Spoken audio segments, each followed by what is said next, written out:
comecei a colocar para gravar, o Alisson está entrando, a Edilane também está entrando, então, uma boa noite formalmente a todos e todas. A Edilane, eu já mandei um texto para ela acerca de algum questionamento que ela me colocou na aula passada, que eu mencionei que as eleições americanas eram estabelecidas em um dia útil, mas é toda terça-feira, existe uma tradição lá, que é toda terça-feira, independentemente do ano que ocorre a eleição, né? A gente tem também a eleição presidencial quadrienal lá, mas toda terça-feira, né? Então, é um ponto de reflexão. É claro que no semestre passado, não, no semestre passado, mas nas eleições passadas, sobretudo, teve um ponto específico, que foi a Covid-19, né? Que aí deu uma flexibilizada em relação a isso, mas, sem dúvidas, a gente tem esse ponto lá, que é um ponto que chama atenção, né? Então, vou começar a aula de hoje, eu já vou compartilhar, eu consegui cumprir com a ideia inicial, que é criar lá os slides para vocês, tá? Deixa eu só compartilhar aqui com vocês, só um minuto, tá? Alisson, boa noite. Então vamos lá, eu acho que vocês já estão vendo aí. Depois, na hora que aparecer, só avisa se está em tela cheia aí, porque eu minimizo, deixo uma parte aberta, outra parte fechada, enfim. Só me dê um ok aí. Tá só no PowerPoint? Como é que tá? Para mim tá no PowerPoint, eu não tô conseguindo, só tá direito eleitoral, é isso? Tá, é isso aí. Bem, então hoje a gente tem um percurso para correr aqui, né? Que a gente vai falar um pouco das fontes do direito eleitoral. Depois eu quero falar sobre algumas funções sobre esse direito eleitoral, e dificilmente a gente vai conseguir fechar todas as funções, tá? Mas na nossa aula passada a gente trabalhou um pouco sobre a concepção de democracia, né? Sim, de forma bem breve, dentro de um acordo que a gente colocou lá, para a gente não se aprofundar acerca de questões extremamente complexas sobre o tema, mas hoje, então, a gente vai começar falando um pouco sobre as fontes do direito eleitoral, tá? Toda vez que a gente pensa, né, alguma coisa envolvendo fonte, sobretudo aqui no nosso direito, né, a gente tem que pensar e tentar localizar onde que determinado direito é produzido, né? Quando você for na etimologia da palavra fonte, é aquela raiz, né? É onde que surge o próprio conceito, é a origem do próprio conceito. Então, fonte vai significar para nós aqui, e no direito eleitoral não será diferente, a nascente, né? Ou seja, a origem, aqui no campo, sobretudo no campo jurídico, sobre os elementos desse direito. No nosso direito eleitoral, nós podemos enxergá-lo, né, sobre duas concepções, duas espécies de fontes dentro desse direito, tá? A primeira delas eu posicionei para vocês, são as fontes, a fonte, melhor dizendo, material, né, que nada mais é do que os múltiplos fatores que influenciam o legislador dentro da criação de políticas legislativas, ou seja, quando ele vai criar esse arcabouço jurídico, quando ele vai promulgar, quando ele vai discutir, quando, enfim, dentro daquela ideia de parlamento, né, de parlare, ou seja, dessa base de construção. João, só vou pedir para você fechar o microfone, por favor. Obrigado. Então, dentro dessa ideia de construção do parlamento, de debate de ideias, aí vai surgir essa fonte material, ou seja, esses múltiplos fatores que influenciam o legislador na hora de criar uma determinada norma, tá?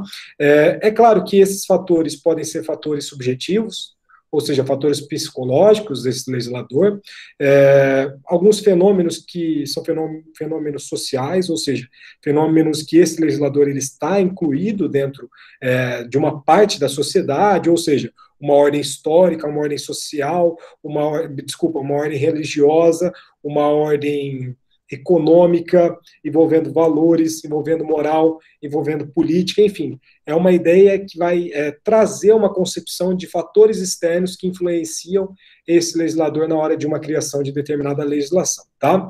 E é óbvio também que, como nós estamos diante do parlamento, uma figura muito comum, que é a figura do lobby. É nítido que quando a gente coloca esses grupos de pressão, e a gente fala que o lobby ele não existe, como eu comentei na aula passada, é meio que fechar os olhos para a realidade. Lobby existe, lobby é muito forte aqui na nossa situação, seja municipal, seja estadual, seja a nível federal, nós temos sim grupos de pressão que influenciam sim os legisladores, tá? Então, é claro que a gente não pode pensar que essa atividade é uma atividade única, de um único legislador, é uma atividade envolvendo todo um arcabouço, é uma atividade envolvendo composição de interesses, né? É um deputado, mas é dentro de 513, enfim.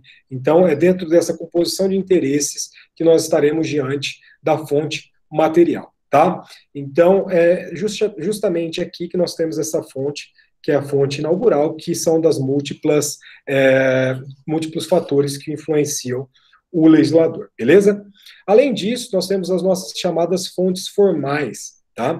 E o que as fontes formais se apresentam para nós? Aqui eu trouxe a concepção do professor Miguel Reale, trabalha muito bem essa ideia, e ele fala para nós ali, eu coloco no slide de vocês, que as fontes formais designam os processos ou meios em virtude dos quais as regras jurídicas se positivam como legítima força obrigatória, isto é, com vigência e eficácia no contexto de uma estrutura normativa. Ou seja, quando o Miguel Reale está querendo colocar, está querendo traduzir essa concepção de fontes formais, a gente pode traduzir de uma forma bem objetiva no seguinte sentido: são aqueles meios, né, aqueles mecanismos, aqueles instrumentos em que os juízos jurídicos são fundamentados. Então, toda a concepção, toda aquela instrumentalização é posta aqui dentro das fontes formais, tá? E as fontes formais, ela apresenta uma dicotomia própria também, em fontes formais estatais e não estatais. Eu começo ponderando para vocês sobre as fontes formais não estatais, que nada mais são, melhor dizendo, né? Um arcabouço que está colocado dentro da nossa sociedade, mas um arcabouço que não está necessariamente positivado. É um arcabouço que está envolvendo ali princípios, aquela ideia de valores axiológicos que estão muito além do próprio direito, né? Do direito, eu digo direito positivo.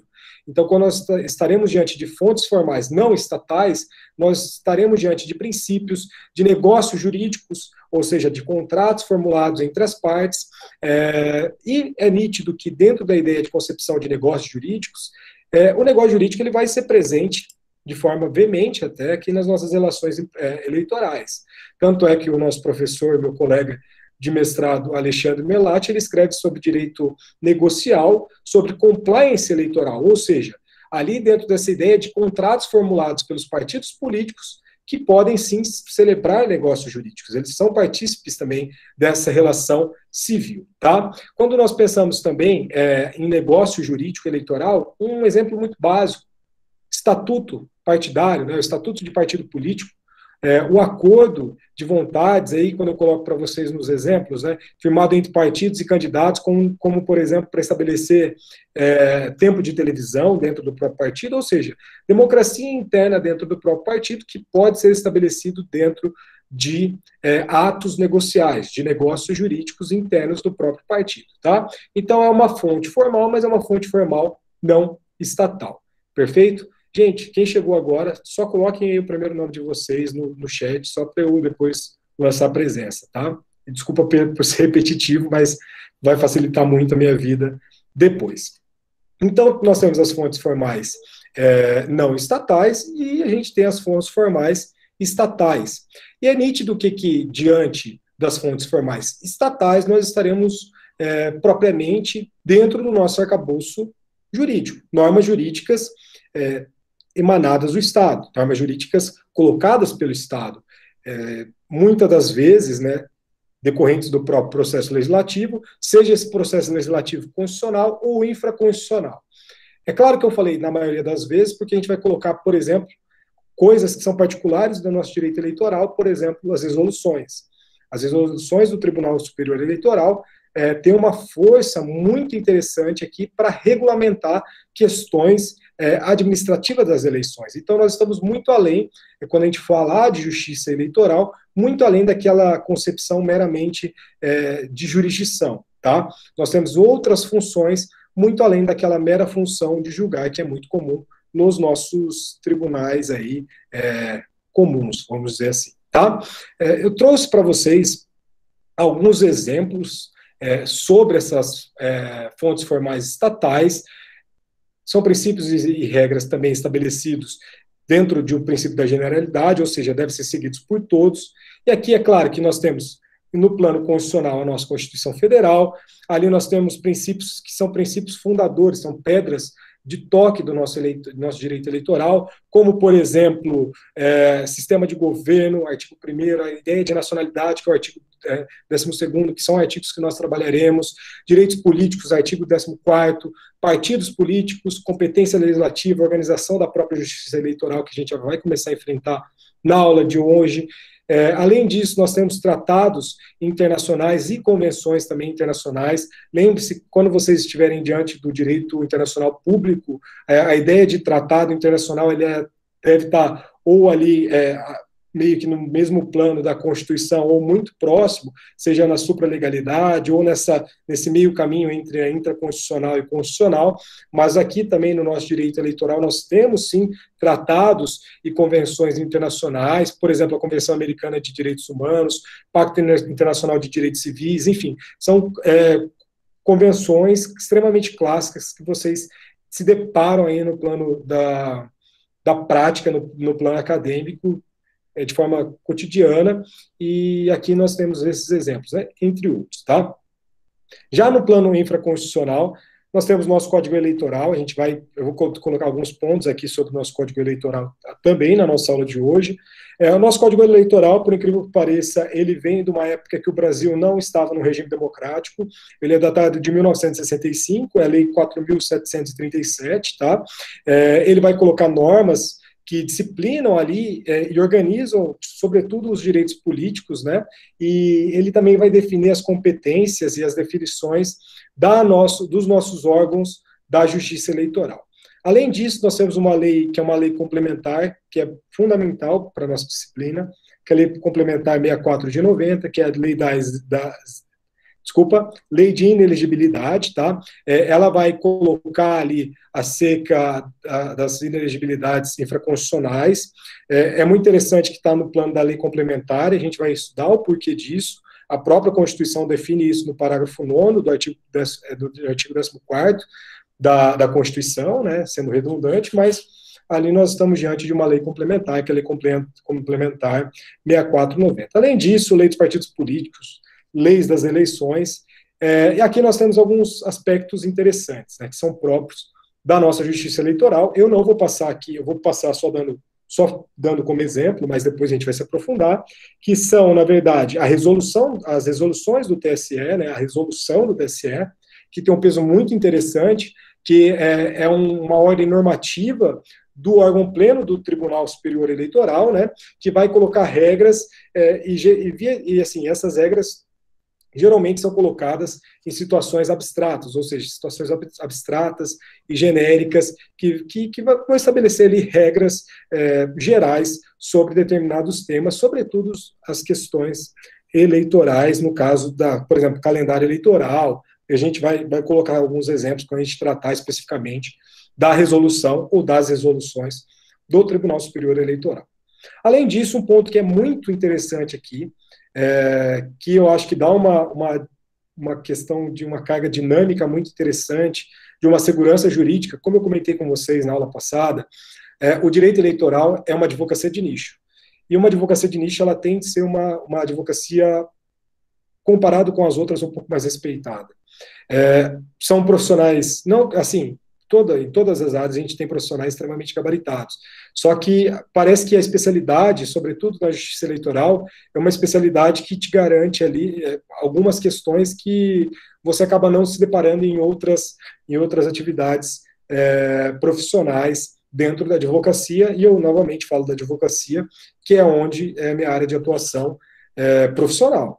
Então, a forma que você é tratado, a forma que você tem acesso a algumas questões, desde da estrutura básica do nosso TRE até as estruturas superiores, é algo que permite um acesso e um nível, um grau de respeitabilidade muito interessante.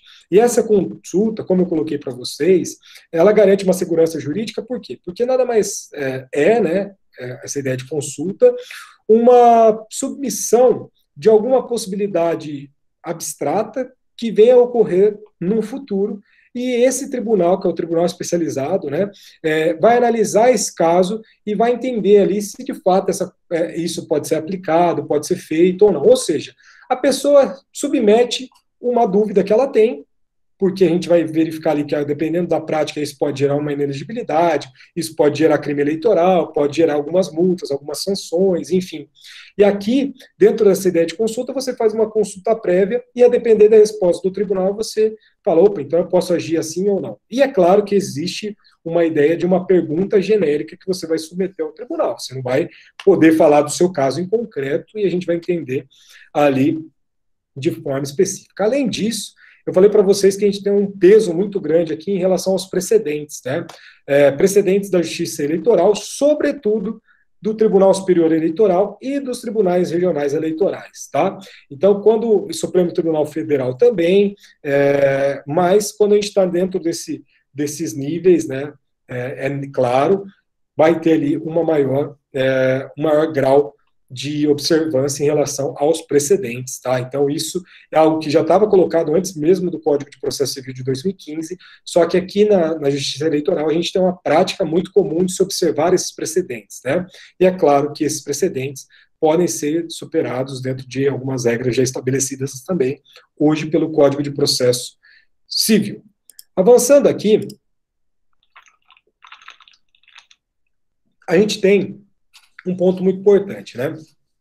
Quando a gente fala, né, de um direito eleitoral, é nítido que esse direito eleitoral ele possui, apesar de ser possível, passível de se fazer negócios jurídicos, ele possui uma linha muito tênue, né? Ele está imbricado, ele está muito ligado ao direito público, né? Então, quando você pensa em direito eleitoral, você pensa em direito público.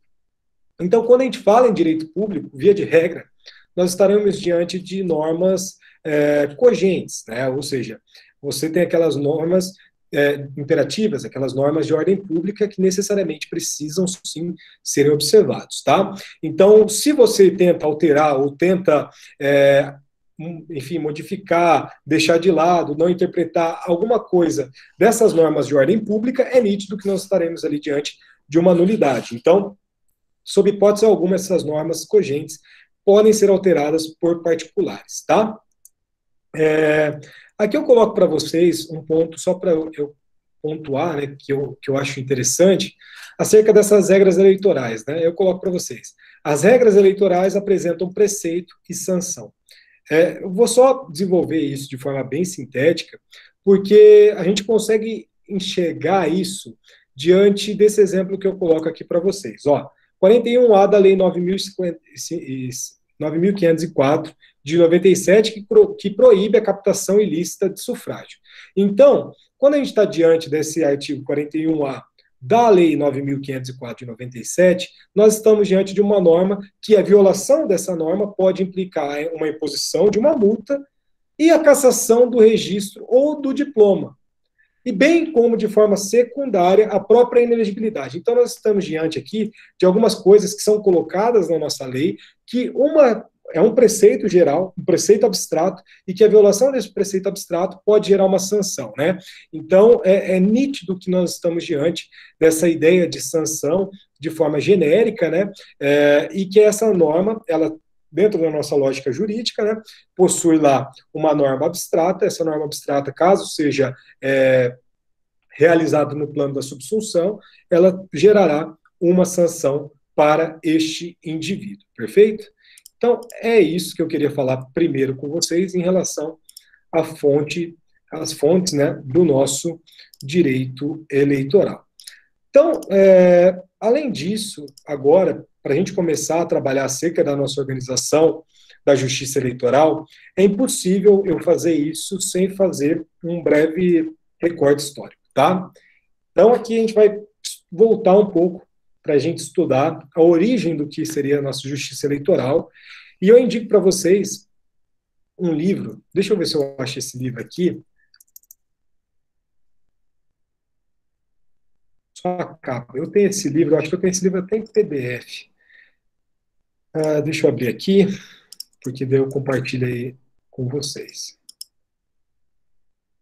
Esse livro foi escrito por um rapaz que foi ministro da Casa Civil, foi ministro também do STF, ele teve um mandato cassado ali na ditadura, tá? Deixa eu abrir aqui. Que é o Vitor Nunes Leal Maia, esse livro aí, ó, Coronelismo, Enxada e Voto, o município e o regime representativo no Brasil. Ele vai trabalhar algumas questões que é um livro, deixa eu só pegar aqui também o ano que é desse livro, porque esse livro ele é datado de, acho que década de 40, ó, 1948 foi lançado esse livro, e esse livro ele traz ensinamentos para o nosso Brasil, dentro dessa ideia republicana constitucional do Estado democrático de direito. Dentro dessa ideia, a gente vai verificar o peso do coronel, o peso do voto, essa relação do coronel se impõe em relação ao voto, e dentro desse próprio livro, que é um livro de 1948, vocês, por exemplo, encontrarão uma coisa que eu falei para vocês na aula passada.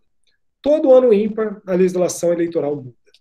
Todo ano ímpar, a legislação eleitoral muda. E o cara, ele fala isso em 1948, e até hoje a gente tem isso dentro da nossa prática, tá? Então, feita essa indicação de leitura, é nítido que vocês estão no 5º ano, vocês estão mais atarefados do que todos, mas isso daí é uma leitura que vocês podem aí desenvolver depois da graduação. Eu fui ter contato com esse livro há 2 anos, então, assim, é uma indicação que eu faço de leitura, porque é um livro atemporal, e o Vitor Nunes Leal, ele traz essa ideia muito interessante e até assustadora para o nosso Brasil contemporâneo, tá? Falar de justiça eleitoral, né? Quando a gente pensa em eleição, né, a gente vai perceber que a eleição no Brasil é uma coisa muito pontual, né, uma coisa muito corriqueira, porque as nossas eleições elas começaram, vamos dizer assim, bem antes da nossa independência. A democracia, não necessariamente, mas as eleições, tá? Dentro do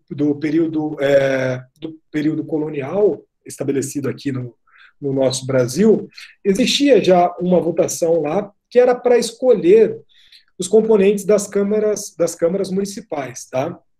Então, existia, sim, já uma eleição para se escolher os representantes das câmaras municipais, mas essa votação era uma votação indireta, tá?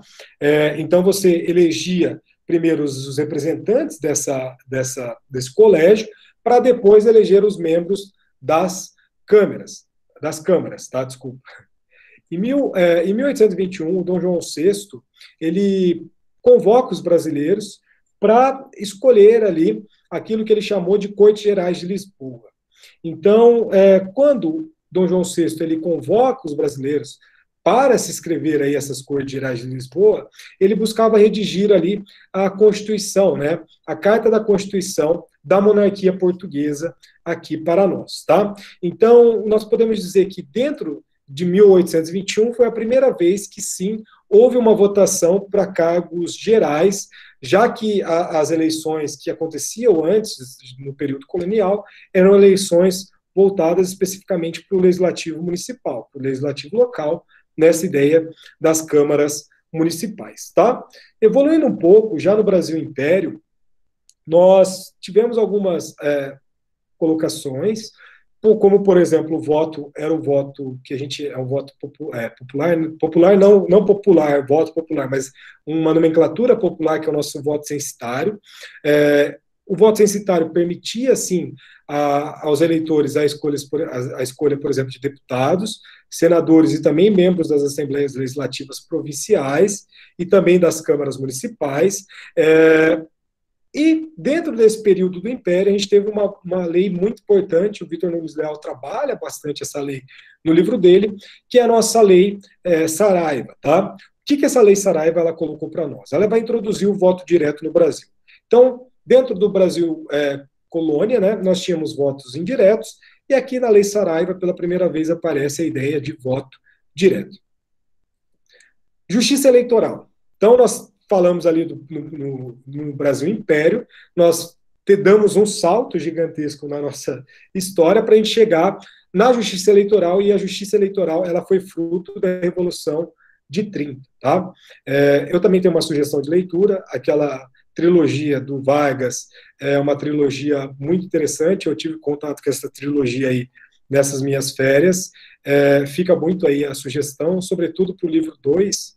O livro 1 também é muito interessante, mas o livro 2, que é de fato Getúlio ali nos anos da presidência, mas a justiça eleitoral foi fruto da Revolução de 30. O livro também explica relativamente bem essa questão, porque é nítido que os comandos locais, os coronéis, independentemente da situação onde você se posicionava no Brasil, os líderes locais, eles tinham uma força muito grande de intervenção dentro das eleições.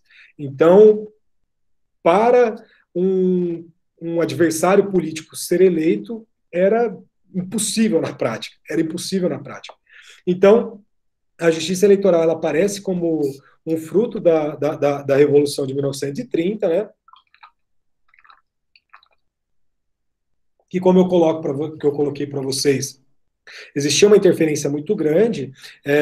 Por exemplo, lá no livro do Getúlio tem uma eleição específica que o colégio, né, que fazia ali a apuração dos votos, porque tinha uma ideia de, por exemplo, a pessoa tinha que ter pelo menos 1/5 de votação por distrito, enfim, é uma regra muito específica. Só que o cara que estava sendo reeleito não conseguiu atingir isso. E o cara que estava tentando ser reeleito, ele era um colega, né, de partido do próprio Getúlio. O Getúlio era meio que vice-presidente ou presidente ali desse colégio eleitoral. O que aconteceu? Eles basicamente mudaram a cédula, né? Então, aí existia essa possibilidade de interferência, por exemplo, de até mesmo de pessoas eleitas não serem diplomadas, não terem ali a efetivação da soberania popular dentro das eleições, tá? A criação da justiça eleitoral ela aparece em 1932, a inspiração da nossa justiça eleitoral, e aqui é um ponto muito interessante, nós temos uma influência muito grande do Kelsen, né? Um positivista. A gente, quando também tem um contato com o Getúlio, a gente enxerga ali um positivista no Getúlio. A ideia de justiça eleitoral possui uma influência muito grande do nosso Tribunal Eleitoral Tcheco, de 1920, que foi idealizado pelo Hans Kelsen. O Tribunal Eleitoral Tcheco, basicamente, ele unifica aquela concepção de legislação eleitoral e ele concede ali uma autonomia para a justiça, para o poder judiciário, melhor dizendo, realizar as eleições. Então, ele tira esse poder, por exemplo, de colocar para o Poder Executivo realizar as eleições, algo nesse sentido, e determina que o próprio Poder Judiciário fosse responsável pelas realizações das eleições, tá? Então, nós temos a criação da Justiça Eleitoral em 1932, e em 1932, concomitantemente, a gente tem a criação do nosso primeiro Código Eleitoral, tá? O primeiro Código Eleitoral nada mais é do que uma consolidação de normas eleitorais que já estavam vigentes dentro daquela época. Muito interessante pontuar que o que o Código de 1932 ele permitia o voto feminino, né, ele concedia o voto às mulheres, e também ele estabelecia 2 pontos interessantes: o voto universal e principalmente o sufrágio secreto. Então, o nosso Código Eleitoral de 1932 ele teve ali fundamentos muito importantes, que são fundamentos que a gente coloca até hoje, tá? É claro que a gente não viu essa consolidação nos anos seguintes, vocês sabem também o decorrer da história, mas nós temos também, é muito interessante, porque vem o Código Eleitoral, só que o Código Eleitoral foi uma lei infraconstitucional e não tinha nada dentro da Constituição sobre isso. Então, a Constituição de 1934, que coloca ali algumas questões da justiça eleitoral, põe, por exemplo, que a justiça eleitoral é um órgão do Poder Judiciário, qual que era o objetivo dessa justiça eleitoral, mas é nítido que em 1934 nós temos a Constituição, em 1935, vocês sabem, o Congresso foi dissolvido, né? Então, quando existe a dissolução do Congresso, como em qualquer outro lugar, a liberdade política ela é suprimida. Então, a nossa justiça eleitoral, por mais que ela estivesse ali num código de 32, e na Constituição de 34, ela foi colocada no bolso ali desse período histórico, então ela pode ter sido considerada algo que não teve uma atividade dentro desse período, né? Também vocês sabem que em 1946 existe uma ideia de restabelecimento de algumas normas, né? E a justiça eleitoral ela reaparece, e ela reaparece, sobretudo, com comandos constitucionais. Então, nós temos ali um lapso de 35 até 46, que é o nosso lapso que nós todos já sabemos, dentro desse período do Getúlio, da ditadura, e aí em 46 a justiça eleitoral volta, e volta também, sobretudo, sendo fundamentada no comando constitucional, tá? Então, nós tivemos um Código Eleitoral em 1932, ficou inoperante, vamos dizer assim, em 35, e em 1946 reaparece, mas em 1950 nós temos um segundo Código Eleitoral, aliás, desculpa, nós já temos vários, e é muito interessante, né? Que nós temos 32, ali nós temos inúmeros códigos que acabam passando por esse período, né, que acabam afastando as ideias estabelecidas no Código de 1932, e em 1950 nós já estávamos já dentro do nosso quarto Código Eleitoral. Então, o grande mérito desse Código Eleitoral de 1950 foi sistematizar a própria legislação eleitoral que estava ali dentro de um campo esparso, né? Então, nós tínhamos, por exemplo, livre exercício de propaganda partidária, sistema eleitoral misto, a gente vai estender hoje, porque a gente vai entender como que é o nosso sistema, só que o sistema eleitoral misto é o sistema aplicado até hoje aqui para nós, representação política de minorias, voto aos analfabetos, relativamente incapazes. Então, o nosso quarto Código Eleitoral, que é o Código de 1950, ele restabelece e cria ali algumas coisas que são aplicadas novamente até hoje. Pulamos, então, 1950 para 1964.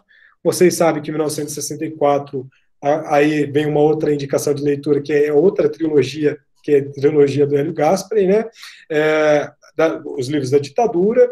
Existe um golpe militar, um golpe de Estado, em 1964, destitui, portanto, o presidente João Goulart, e quando eles destituem o presidente João Goulart, eles acabam suspendendo ali as eleições diretas para cargo do Poder Executivo Nacional, tá? Então, em 1965, aparece o nosso Código Eleitoral, que foi a menção que eu fiz para vocês aí do nosso código que está aí até hoje. Então, em 1965 existe esse código, existe não, aparece esse Código Eleitoral, e esse Código Eleitoral em que pese ali as questões que estavam ocorrendo dentro daquela época, que são questões históricas, ele acabou inovando, sim, ao criar, por exemplo, corregedoria eleitoral própria, aquela ideia de garantir lisuras, garantir legitimidade, garantir um processo transparente para as eleições. Por isso que nós temos esse código, apesar de, enfim, já ter sido atualizado, e ele foi atualizado em várias matérias, mas ele colocou, por exemplo, uma cédula única para todo o território nacional. Cada estado, cada distrito tinha lá a sua cédula, e aqui o grande mérito, um dos grandes méritos do Código de 1965 foi estabelecer uma unidade do voto, né? Ou seja, como que esse voto ele era posto. Em 1965, nós pulamos daí depois 14, 13 anos, né? Que aí vem a nossa Constituição Federal, nossa Constituição Federal de 1988, né? E é claro que quando vem a Constituição de 1988, o Código Eleitoral de 65 ele passa por inúmeras reformulações.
Caiu aí, gente? Foi o professor que caiu, Alisson, mas ele tá voltando. Mas machucou, não? Eu acho que não. Então, enquanto o professor não volta, pessoal, vou continuar falando algumas coisas aqui. Vai dando aula aí para nós, Alisson. Eu vou, enquanto o professor Arthur não retorna, vou falando. Aí você pode ficar à vontade. Tô brincando, professor, só para descontrair. Vai lá. Então, assim, só para finalizar essa linha do tempo que eu estou traçando aqui com vocês, nós temos 1988, Constituição acaba reformulando várias normas, vários dispositivos estabelecidos no Código Eleitoral de 65, por isso que ele está vigente até agora, só que nós temos ali algumas criações de algumas legislações estabelecidas na década de 90, que são muito importantes, como eu comentei com vocês, a Lei Complementar 64 de 90, que é a nossa lei de inelegibilidade, a lei dos partidos políticos é uma lei de 95, lei das eleições, que é a lei de 97. Então, assim, entendo que, apesar do nosso Código Eleitoral ser de 65, esse código foi mudado, né, foi alterado em decorrência de inúmeras legislações, sobretudo legislações da década de 90, tá? Pois bem, então eu só quis fazer esse resgate histórico com vocês, porque eu acho que é fundamental a gente ter isso em mente, para a gente se situar, principalmente onde que a gente está, né, em qual momento histórico nós nos encontramos, né, e a partir disso, nós resgatamos várias concepções que estavam lá colocadas desde 1932, e aí que foi, de fato, essa efetivação da justiça eleitoral, tá? Então, agora sim, eu volto a compartilhar aqui o nosso slide, para falar acerca dessa organização judiciária eleitoral, tá? Vamos lá. Eu coloco aqui primeiro uma pergunta para vocês, né? Qual que seria a função dessa chamada justiça eleitoral? E aqui eu ponho uma possibilidade de uma conceituação, né? Possibilitar a expressão da vontade dos eleitores, operacionalizando todos os procedimentos eleitorais para que se desenvolvam em harmonia e transparência, ou seja, sem desvios da soberania popular. Então, o nosso objetivo da justiça eleitoral, a nossa função da justiça eleitoral, nada mais é do que buscar aquilo que a gente poderia denominar de verdade eleitoral. E a nossa verdade eleitoral nada mais é também do que a própria efetivação, a própria concretização da democracia. Então, quando a gente passa daquela ideia de sufrágio popular, votações, eleições, enfim, tudo isso, nada mais é do que a gente busca efetivar isso dentro da nossa justiça eleitoral.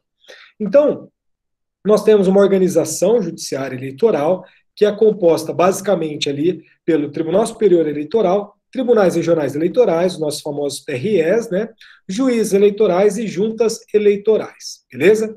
Essa justiça eleitoral, e eu tenho muita tranquilidade para explicar isso para vocês, porque vocês já estão amadurecidos o suficientes em relação a isso, mas ela é ramificada em 3 instâncias, né? Primeiro, segundo, terceiro grau, entre aspas. A segunda vai apreciar os recursos da primeira instância e a terceira vai apreciar os recursos da segunda instância, tá? Então, nós temos aqui os juízes eleitorais, tribunais regionais eleitorais e Tribunal Superior Eleitoral. Então, nós temos essa hierarquia, tá? É muito interessante aqui que eu coloco para vocês uma ideia de uma ideia daquilo que a gente pode chamar de uma concepção híbrida, tá? O que é isso que eu quero dizer para vocês? A composição da nossa justiça eleitoral, ela vai integrar dentro dos seus quadros juízes que são juízes de outras searas da justiça, juízes cíveis, criminais, da fazenda pública, enfim, de juizados, dentro daquela toda a construção que vocês já tiveram. Então, a justiça eleitoral, elas acabam emprestando juízes, só que vocês pensam, mas só juízes? Não. Quando a gente estiver no âmbito do Tribunal Superior Eleitoral, os tribunais regionais eleitorais, nós teremos também a ideia de construção vamos dizer assim, se apropriar de membros, por exemplo, da advocacia. Eu vou mostrar aqui um exemplo para vocês, já dentro do slide aqui, mas nós pegamos também advogados, pessoas até mesmo que não possuem uma formação jurídica. A gente tem até uma questão muito interessante, mas, por exemplo, quando nós estivemos diante ali das nossas juntas eleitorais, isso é muito comum, né? Pessoas que não são da área efetivamente do direito, mas que prestam um serviço especializado dentro dessa ramificação, tá? Aqui, então, eu coloco para vocês um exemplo que vai trazer aqui uma ideia muito tranquila para vocês. Ó, aqui, ó, isso aqui é a nossa composição hoje do Tribunal Regional Eleitoral do Estado do Paraná. Então, nós temos o desembargador Tito Campos de Paula, que é o nosso presidente do Tribunal Regional Eleitoral, desembargador, que é o Vitor Roberto Silva, vice-presidente corregedor, desembargador Roberto Antônio Mazaro, que é desembargador substituto, Fernando, enfim. E aqui eu queria colocar o juiz de direito efetivo, doutor Tiago Paiva dos Santos, classe de advogado efetivo. Doutor Roberto Rivas Tavanaro, né, advogado efetivo. Então, juiz federal efetivo, procurador efetivo. Então, o que eu estou querendo dizer aqui é que, por exemplo, é muito interessante isso, né? No nosso Tribunal Regional Eleitoral, nós teremos uma composição, e a gente vai verificar como que funciona essa composição, mas nós teremos lá membros, por exemplo, do Tribunal de Justiça do Estado do Paraná, membros da advocacia, membros da procuradoria, enfim.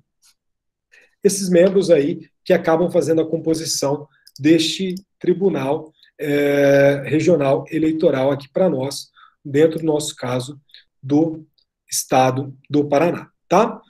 Avançando aqui para nós, é muito interessante porque, como eu coloquei para vocês, dentro da própria construção e da concepção de justiça eleitoral, a ideia de se afastar da vinculação do poder executivo e do poder legislativo sempre foi algo muito colocado ali por todos, né? Então, a ideia é que, de fato, a justiça eleitoral seja um órgão que não possa ser vinculado, sob hipótese alguma, em relação ao poder executivo e ao poder legislativo. Beleza? Então, nós não temos essa ideia aqui dentro da nossa justiça eleitoral, tá? É muito interessante que eu coloco aqui para vocês também que a gente tem uma autonomia dentro da justiça eleitoral muito grande para se garantir um processo de transparência e lisura dentro do processo eleitoral. Então, tudo que for necessário para garantir ali uma transparência e que o procedimento das eleições sejam realizados dentro de um procedimento muito, muito limpo, muito tranquilo, será atribuição, será autonomia, a Justiça Eleitoral possuirá ampla autonomia para colocar ali, para trabalhar dentro da nossa efetivação do processo legislativo, tá? Funções típicas. Nós temos duas funções aqui dentro da nossa ideia de justiça eleitoral. As funções, nós podemos separar aqui as funções típicas, por exemplo, a própria ideia de jurisdição, ou seja, dizer o direito em cada caso concreto, uma ideia muito comum quando a gente pensa em uma justiça estadual, justiça federal. Essa ideia de jurisdição é uma ideia que vai aparecer em todos os momentos para nós, só que muito além disso, na justiça eleitoral nós teremos as nossas funções atípicas. E aqui que é muito interessante, e aqui que a nossa justiça eleitoral começa a aparecer com uma certa peculiaridade. Por quê? Porque não necessariamente a justiça eleitoral vai enfrentar somente o contencioso eleitoral. Pelo contrário, ela vai possuir uma natureza administrativa, ela vai possuir uma natureza consultiva, enfim, ela possui naturezas próprias dentro dessas funções, que são funções atípicas dentro da nossa justiça eleitoral, beleza? Como que é organizada, né, essa justiça eleitoral? Ela é organizada por circunscrições, zonas eleitorais e sessões eleitorais. O que é cada uma delas, né? Circunscrições é uma limitação geográfica, tá? Dentro de um recorte geográfico, que os eleitores ali vão poder escolher os seus representantes. Mas o mais fácil de eu traduzir essa ideia é colocar o exemplo, né? Eleições presidenciais. O recorte geográfico é o país vai eleger o presidente. Eleições federais e estaduais. Eleição, por exemplo, para deputados federais, estaduais, governador, senadores, nós faremos ali um recorte para o estado, ou seja, a circunscrição estadual, melhor dizendo. E nas eleições municipais, nada mais do que o próprio município, tá? E é nítido que a gente vai fazer ali a divisão dos Estados-membros e do Distrito Federal para determinar cada circunscrição aqui no nosso plano da Justiça Eleitoral. Zonas eleitorais, que é muito interessante, né? As nossas famosas ZEs. As zonas eleitorais, elas vão restringir ali as competências dos magistrados, limitando, portanto, a sua esfera de jurisdição. Então, por exemplo, cidades, Ibiporã possui uma zona eleitoral, Cornélio possui uma zona eleitoral, indico para vocês a 26ª. Já Londrina possui 4 zonas eleitorais. Então, assim, cada município vai ter ali, não necessariamente essa ideia, né, de uma organização própria, né? Nós temos, às vezes, uma indicação, por exemplo, aqui, Ibiporã é responsável pelo município de Jataizinho, então a zona eleitoral de Ibiporã acaba abraçando o município de Jataizinho, mas nós temos aqui a restrição da competência do magistrado dentro dessa esfera de jurisdição, ou seja, o juiz da 41ª Zona Eleitoral de Londrina não pode ali usurpar a competência da 42ª, tá? Então, é uma ideia de organização, uma ideia para saber onde que o processo vai, a depender do sorteio, tá? Sessões eleitorais. Quando você pega ali seu título de eleitor, vai estar indicado ali a sua sessão eleitoral. Nada mais do que o seu local de votação. Então, é muito claro que dentro do seu seu título de eleitor, estará indicada a sua zona eleitoral, seu município, etc. Mas a sessão eleitoral vai indicar ali o seu colégio, né, o seu local de votação dentro das eleições, tá? Competência da Justiça Eleitoral. Aqui eu trouxe a lição de Alma Pinto, que vai colocar para nós que as competências da Justiça Eleitoral são a realização do alistamento eleitoral, registro de candidatura para disputa de mandato eletivo, controle da propaganda eleitoral, organização e realização dos pleitos eleitorais, disponibilidade de transporte e alimentação das áreas rurais, proclamação dos resultados, diplomação dos eleitos, julgamento dos crimes eleitorais, das ações impugnatórias e da investigação para apuração de prática de abuso de poder no curso da campanha eleitoral. E, além disso, nós temos uma lei muito importante de 2015, que é a nossa Lei 13.165, que garante ali uma competência veemente para a nossa Justiça Eleitoral para fiscalizar as prestações de contas do partido e das despesas de campanha, e a Justiça Eleitoral tem ali o dever de atestar se essas prestações dos partidos, a gente vai estudar tudo isso, possui uma movimentação financeira compatível com o que está sendo declarado pelos próprios partidos, tá? Então, hoje possui uma competência ali de fiscalização muito grande a nossa Justiça Eleitoral, sobretudo das prestações de contas também. Aqui eu quis colocar para vocês peculiaridades da nossa Justiça Eleitoral, tá? A começar aqui, que a nossa Justiça Eleitoral, ela tem uma ideia de especificidade, eu sempre falo sobre esse termo, né, essa ideia de especificidade, porque é uma justiça muito específica de fato, tá? Então, o seu ramo de atuação é um ramo muito lapidado, que, na verdade, é um ramo que tenta captar ali a vontade da população e nas eleições ali dos seus representantes. Então, a nossa o nosso aqui direito eleitoral, no sentido mais amplo, nossa justiça eleitoral, ela possui peculiaridades, ela possui pontos que são pontos exclusivos dela, vamos dizer assim, tá? Aqui eu trouxe o ensinamento do Olivar Gourneglian, que ele coloca ali diferenças da nossa justiça eleitoral em relação aos outros ramos de atuação do Poder Judiciário. Então, por exemplo, primeiro ponto, a nossa justiça eleitoral, ela é constituída por membros emprestados, a gente vai entender isso. Seus membros não são membros vitalícios, ou seja, eles são renovados dentro de um período de tempo. Então, aquela ideia de vitalicidade, que é muito comum na nossa justiça estadual e federal, enfim, do trabalho, sai aqui. Então, os membros não são vitalícios. Terceira característica é que é uma forma de justiça executiva, que além de meramente ter aquela função jurisdicional, ela tem o dever de organizar e promover as eleições, né, dentro da ideia da máxima transparência possível, e que a sua jurisdição ocorre em bloco e em tempo único. Então, é muito interessante essas ideias. Tá? E assim, outra coisa que é muito específica da justiça eleitoral, que é, por exemplo, os prazos processuais. É muito comum que a prática eleitoralista, os advogados, membros do Ministério Público, o prazo ali é o prazo pauleira. Quando é época de eleição, é prazo correndo final de semana, feriado, não tem dessa de, por exemplo, o dia útil. Aqui para nós não tem dessa, tá? É claro que passar as eleições, existem resoluções próprias do Tribunal Superior Eleitoral que vai disciplinar algumas questões, tá? Por exemplo, prestação de contas, que tem um prazo um pouco específico. Só que a ideia é, principalmente nas eleições, questão de celeridade muito grande. Por quê? Tinha uma segurança jurídica. Nós tivemos 2 candidatos feitos, considerados inelegíveis, e concorreram às eleições sob júdice. Então, é muito complicado.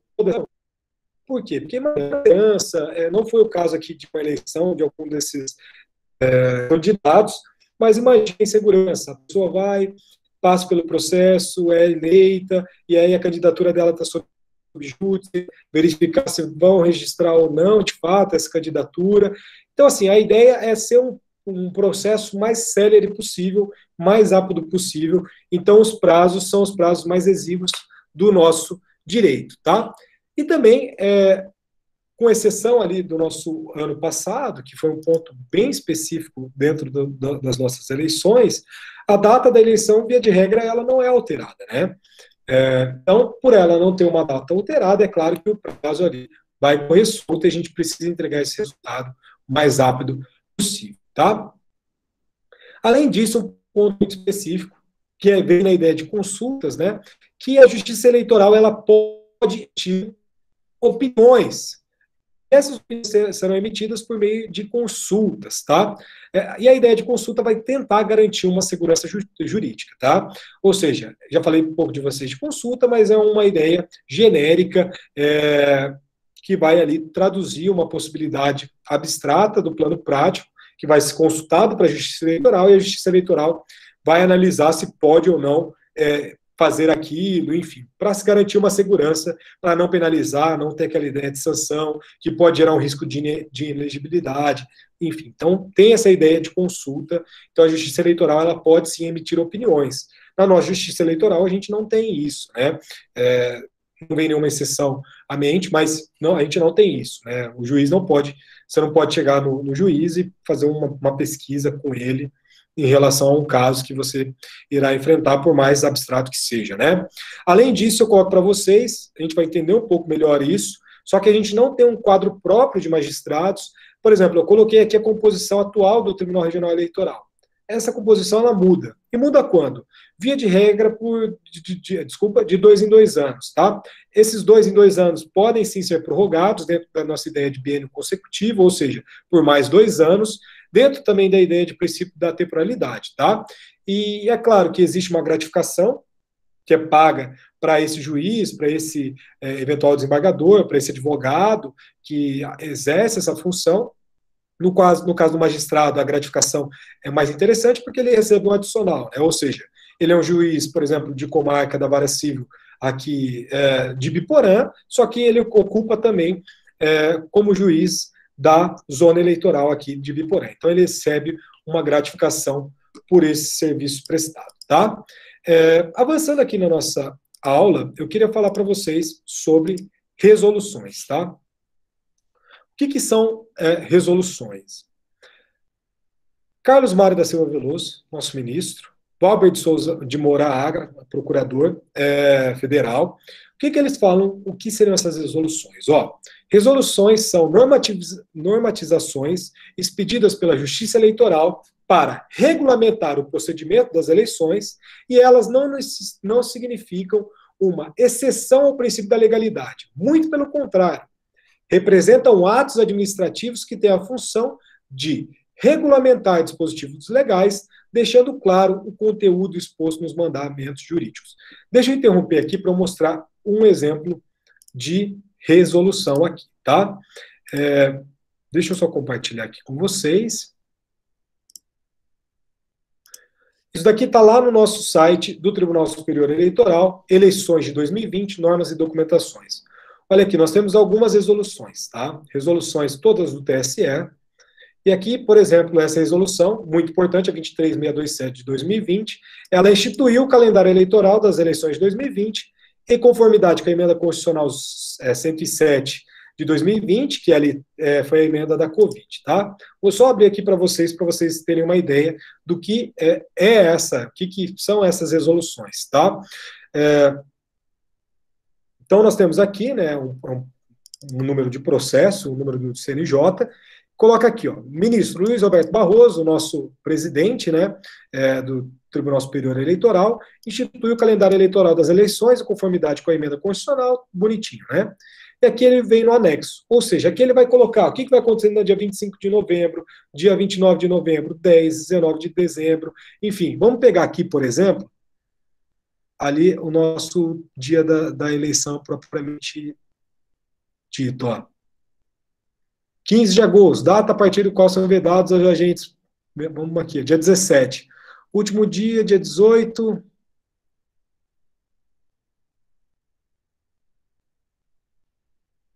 Então aqui ele vai colocar todas as questões, ó. Data a partir do qual acontecem entre 3 dias que antecedem as eleições, né? Dia 31 de agosto, aqui a data a partir do qual é permitida a realização das convenções. Então a gente vai até mais aqui para baixo. Vamos para outubro aqui, ó. Último dia para a Justiça Eleitoral publicar o edital de registros apresentados. Então aqui nós temos, e aqui outubro foi quando o bicho pegou mesmo. Então aqui nós temos o calendário, e o calendário eleitoral, e aqui está o ponto, isso que eu quero mostrar para vocês, ele está lá disciplinado dentro de uma resolução do TSE, que vai ali gerar uma normatização para regularizar ali, para regulamentar, desculpa, o procedimento das eleições, tá? Então é basicamente isso. Nós temos o Tribunal Superior Eleitoral tendo essa prerrogativa de uma normatização em relação a isso, tá? É muito interessante toda essa questão da própria ideia de resolução. Essa resolução, e aqui nós temos uma regra de tempo, né? Elas serão aplicáveis ao pleito eleitoral imediatamente seguinte apenas às resoluções publicadas até a data referida, qual seja a 5 de março do ano do pleito. Então, a resolução tem que ser publicada até o dia 5 de março ali do pleito, para que daí ela tenha uma validade para aquelas eleições, tá? Aqui nós temos um caso excepcional que foi da pandemia, né? Mas é claro que nós temos essa ideia de uma normatização das eleições por essas resoluções, tá? É um tribunal especializado, criando ali procedimentos para que essas eleições sejam realizadas de forma mais transparente e mais colocada e possível, tá? Avançando aqui um pouco, deixa eu voltar a compartilhar aqui o slide.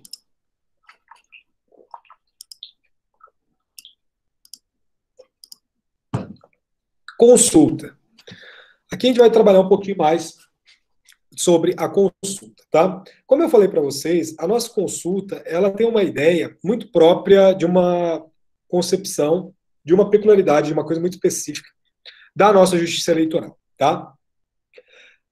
Por que nós temos essa consulta? Ela vem, novamente, tentar traduzir uma ideia de celeridade processual, uma celeridade no processo eleitoral. Como eu falei para vocês, o processo eleitoral ele é muito rápido. Então, se você consegue antecipar alguns elementos abstratos, é nítido que esses elementos, o mais positivo possível, é enfrentá-los antes das eleições, para que ele gere um norte jurisprudencial em relação àquele tribunal. Um norte jurisprudencial, eu digo um norte hermenêutico daquele tribunal, tá? Então, a partir do momento em que existe ali uma consulta, a ideia dessa consulta é reduzir leads, reduzir litígios, reduzir conflitos que são matérias que já foram previamente decididas pelo tribunal responsável por essa consulta, tá? Aqui a ideia de consulta, ela possui uma vinculação única e exclusivamente pelo Superior Tribunal Eleitoral e pelo Tribunal Regional Eleitoral, tá? Então, nós temos o TSE e nós temos os TREs como possíveis ali intérpretes desta consulta.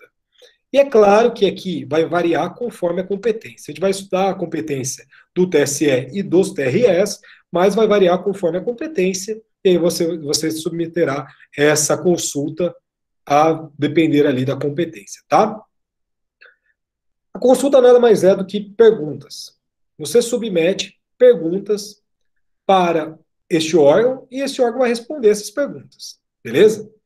Só que essas perguntas, elas precisam ser genéricas, elas precisam ter um caráter abstrato, um caráter geral, um caráter que não pode, assim, ser específico. Tem que ser uma coisa que seja o mais assim, geral, mais abstrato possível de fato, tá? Porque se existir uma ideia de especificidade, já deu problema, beleza?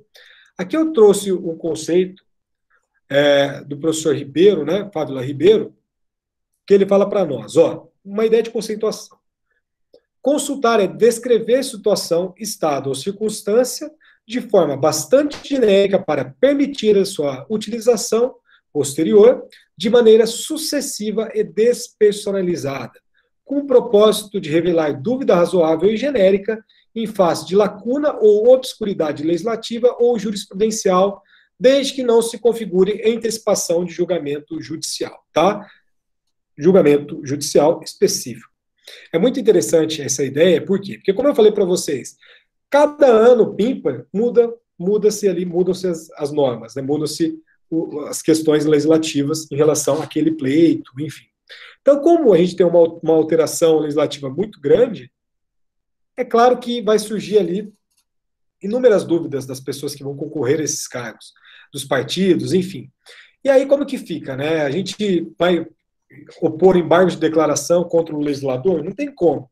Então, a ideia de se colocar esse procedimento da consulta é exatamente esclarecer algum ponto que não ficou muito claro, desculpa, dentro de determinado texto infraconstitucional, enfim, dentro dessa ideia. Deixa eu só parar aqui novamente para mostrar um exemplo de uma consulta, e a consulta, assim, é muito um julgado, vocês vão verificar isso daqui, tá?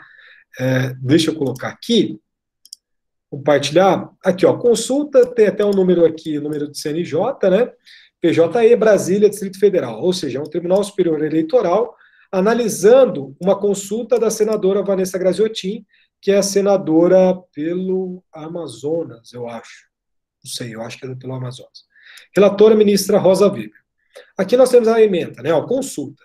Senadores e deputados federais incentivam a participação feminina na política, distribuição dos recursos do Fundo Especial de Financiamento de Campanha, o FEFEC, né? A gente vai estudar isso daqui, e do tempo de propaganda eleitoral gratuita no rádio e na TV. Proporcionalidade. Artigo 10º, parágrafo 3º da Lei 9.504, de 97. Mínimo legal de 30% de candidaturas por gênero. Aplicabilidade. Fundamentos. ADI 5617, STF. Eficácia transcendente. Papel institucional da Justiça Eleitoral. Protagonismo.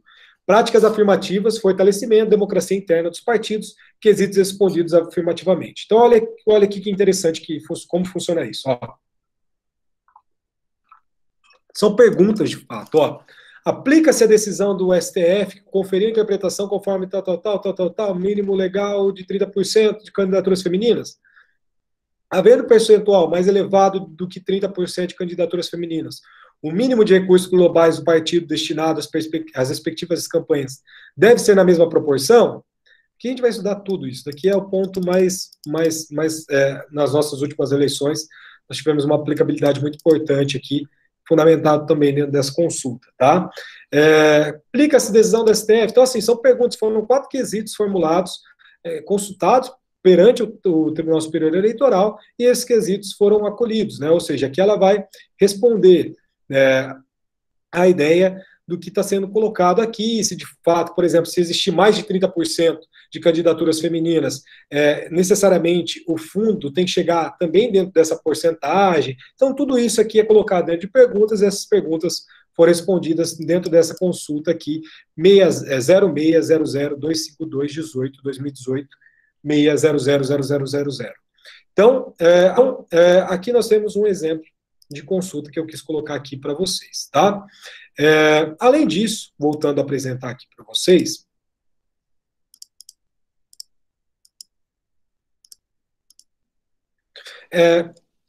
como eu coloquei, dentro do nosso Código Eleitoral, no artigo 23, no inciso 12º, nós precisamos colocar situações hipotéticas, situações que são situações que ocorrerão, né? Por exemplo, dentro dessa consulta é nítido que iria ocorrer ali, algum partido teria mais de 30% de candidaturas femininas, então, assim, é uma situação geral, situação colocada, uma situação fática que provavelmente iria ocorrer de fato, que são apresentadas perante esses tribunais, e o tribunal ali analisarão, que é o TSE ou o TRE, os TREs, né? E aqui mais uma ideia do professor Carlos Mário da Silva Veloso, nosso ministro, e do professor Agra, que coloca assim, ó, a consulta nada mais é, portanto, que uma espécie de procedimento por meio do qual o Tribunal Superior Eleitoral ou um determinado Tribunal Regional Eleitoral responde a questionamentos formulados, em tese, por pessoas legitimadas sobre matéria eleitoral. Para que sejam devidamente respondidas pelo colégio do Tribunal Superior Eleitoral, têm de ser formuladas por autoridade, com jurisdição federal ou órgão nacional de partido político. Assim, cabe ao Tribunal Superior Eleitoral responder às consultas apenas realizadas por órgãos nacionais, feitas pelo presidente ou pelos delegados credenciados junto ao mencionado tribunal ou pelo Diretório Nacional, ou ainda deputado federal, ou no caso aqui a senadora, que é o caso da senadora Vanessa, que eu trouxe para vocês. Convém também explicitar que o ministro de Estados possui legitimidade para formular consulta perante o TSE, assim como os tribunais regionais eleitorais, sobre matéria eleitoral de sua competência, segundo o artigo 30, inciso 8º do Código Eleitoral.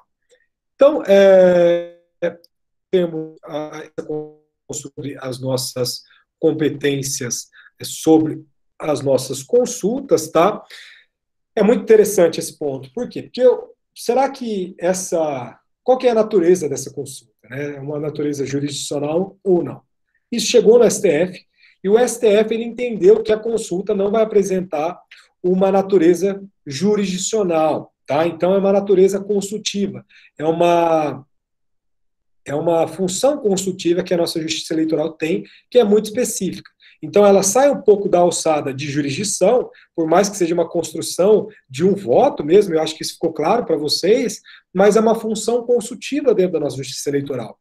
Por quê? Porque é um ato genérico, um ato abstrato, é um ato que não vai produzir efeitos concretos, a não ser que esse ato seja ali praticado posteriormente, e caso surja alguma dúvida, alguma judicialização desse tema, essa consulta já vai fundamentar votos dos ministros ou dos componentes ali dos nossos tribunais superiores, tá? E também a consulta não vai ter uma força executiva. Por quê? Porque é algo abstrato, né? Vocês sabem bem, vocês já estudaram isso dentro de processo civil 1, que essa ideia de coercibilidade vai ter necessariamente ali uma construção voltada para o indivíduo, né? Ou para algo um pouco mais genérico, mas é muito difícil de você falar de execução de algo se você está num plano abstrato, né? Não faz muito sentido, e essa execução se dará dentro do caso concreto, que aí vai ter ali alguma impugnação de registro de candidatura, e aí sim tem uma força executiva, tá? Então, as nossas consultas. Espera aí que abriu aqui a Síria aqui, deixa eu fechar, porque senão, sei lá o que pode acontecer. Vocês estão me ouvindo aí de boa? Beleza. Então, as nossas consultas, elas possuem uma natureza de mera recomendação, que é uma recomendação de um entendimento que é um entendimento possível, que é um entendimento colocado por esse tribunal, tá? Despersonalizado. Não foi o caso da senadora Vanessa, foi um caso que ela fez uma mera consulta, beleza? E aqui nós temos essa ideia, tranquilo? Vamos mais um pouco, eu quero falar de forma breve sobre o Tribunal Superior Eleitoral. Eu não vou falar sobre os TREs hoje, eu deixo os TREs para a nossa próxima aula, mas eu quero falar sobre o Tribunal Superior Eleitoral, porque, assim, tem várias coisas de competência, sobretudo, que estão, que estão lá postas dentro da nossa legislação, só que eu não vou ficar repetindo, porque é letra de lei. Então, é só passar aqui mais ou menos como que funciona esse órgão, que é um órgão fundamental para a nossa Justiça Eleitoral, que é o nosso Tribunal Superior Eleitoral. órgão de cúpula, né? Já colocar por si que é órgão de cúpula é que o negócio ficou sério. Então, é o nosso órgão principal na nossa Justiça Eleitoral, vai se estender a todo o território nacional, e dentro do nosso artigo 119 da Constituição Federal, vai colocar a ideia de uma composição de no mínimo 7 membros, que serão escolhidos mediante eleição pelo voto secreto, de 3 juízes dentre os membros entre os ministros do Supremo Tribunal Federal, 2 juízes dentre os ministros do Superior Tribunal de Justiça, e por nomeação do presidente da República, 2 juízes dentre 6 advogados de notável saber jurídico e idoneidade moral, indicados pelo Supremo Tribunal Federal, tá? Então nós temos uma composição bem nítido, né, que a gente tem essa conversação entre Tribunal Superior Eleitoral, mas aquela ideia que eu coloquei para vocês no nosso exemplo do TRE, tá? Então nós temos uma composição de 7 membros, no mínimo, tá? Posto dentro dessas. Então, o vídeo será dos ministros do Supremo Tribunal Federal, beleza? Eleitoral é escolhido entre os ministros do Superior Tribunal de Justiça. Então, nós temos essa ideia, o presidente sendo exercido sempre pelos ministros do STF e o corregedor eleitoral sendo exercido ali pelos ministros do Superior Tribunal de Justiça, tá? Aqui está aquilo que eu falei para vocês, que eu não vou ficar lendo, mas assim, só para eu passar um pouco para vocês, ó. Artigo 121 da nossa Constituição Federal vai fixar a competência do TSE dentro dos termos seguintes, ó. Processar e julgar originalmente, né, registre a cassação de registro de partidos políticos, seus diretórios nacionais de candidatos à presidência e vice-presidência da República. Nós temos um caso muito simples, né, que é a impugnação ao registro, aliás, foi o pedido de registro de candidatura do Lula, ou seja, que foi dentro do âmbito do TSE, que foi analisado, os conflitos de jurisdição, aqueles conflitos de competência entre estados diferentes, suspeição e impedimento aos membros, ao procurador-geral, aos funcionários, ou, enfim, aqui nós temos todas as ideias de competência do nosso Tribunal Superior Eleitoral. Como eu mandei esse material para vocês, eu vou pedir para que vocês leiam depois isso daqui, porque, de fato, como é letra de lei, se vocês tiverem uma dúvida no plano prático, basta consultar o artigo 121 da nossa Constituição, beleza? E, além disso, soma-se ao artigo 23 ali, deixa eu voltar aqui, porque o meu... Artigo 23 eu não coloquei aqui, mas é o artigo 23 do nosso Código Eleitoral, tá? Compete ainda privativamente ao Tribunal Superior elaborar o regimento interno, organizar a secretaria e corregedoria, ou seja, todas as funções ali organizacionais do nosso TSE estão estabelecidos no artigo 23 do Código Eleitoral, o nosso Código de 1965, beleza? É claro, então, que nós temos essas questões. Eu acho que também nós temos um importante artigo no nosso Código Eleitoral, que é o nosso artigo 22, tá? Que vai disciplinar algumas coisas que já estão na nossa Constituição Federal, no artigo 121, mas, por exemplo, enfim, dê uma olhada lá, deixa anotado aí para vocês, artigo 22, são esses artigos, artigo 22, artigo 121 da Constituição e o artigo 23 do nosso Código Eleitoral, perfeito? Então é isso, eu vou deixar a TRE para a nossa próxima aula, e aí a gente vai construindo isso de forma conjunta, tá? Eu só vou pedir para vocês assinalarem novamente o nome aí no chat, e se alguém tem dúvida, pode colocar, ou podem mandar ali depois no grupo do WhatsApp, fiquem à vontade, e agradeço novamente aí pela oportunidade, e é isso aí. O mais rápido possível eu disponibilizo lá no YouTube a aula. Professor. Oi. Só lembrando, eu estou presente, tá? Não sei mexer com estranho, não. Pode deixar. Beleza? Boa noite. Boa noite. Pode deixar. Boa noite, professor. Valeu, professor. Boa noite. Valeu. Obrigado. Boa noite. Boa noite, professor.